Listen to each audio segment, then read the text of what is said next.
All through this past week, artists have responded to the killing of George Floyd in Minneapolis and shared their solidarity for the Black Lives Matter movement. Artists, curators, and dealers around the world even announced a number of initiatives that will financially support the movement.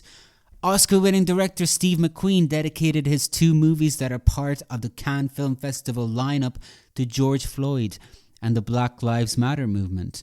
In addition, the Walker Art Center of Minneapolis said that it would stop contracting the Minneapolis Police Department for security reasons in response to George Floyd's death and the ongoing protests around the country.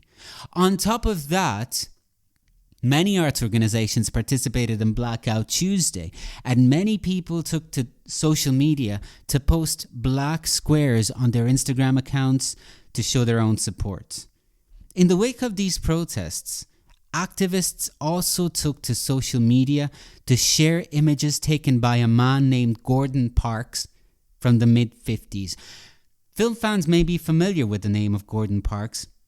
He's best known as one of the architects of the blaxploitation genre, not least of all because he directed one of its most famous movies, Shaft, from 1971.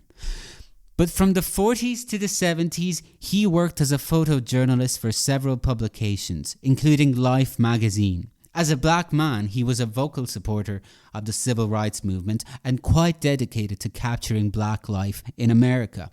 Many of the images shared over the past few days were part of a series he took in the mid-50s that exposed mainstream misunderstandings of black poverty, marginalization, and crucially, how black citizens were treated by the United States police force.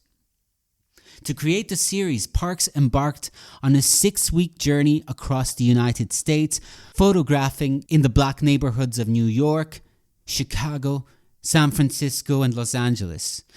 Parks first published the images from the series in 1957 across 8 pages in the New York documentary photography magazine Life under the title of The Atmosphere of Crime.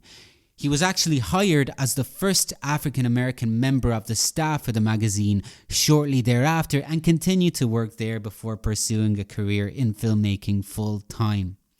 While he is known for breaking color lines in his profession in the United States, Gordon Parks' works as a photojournalist remained relatively unheralded. This resurgence of interest in his works, prompted of course by the growing support for the Black Lives Matter movement of the past months, has led Steidl and the Gordon Parks Foundation to release a new, long overdue monograph exploring this hard-hitting series.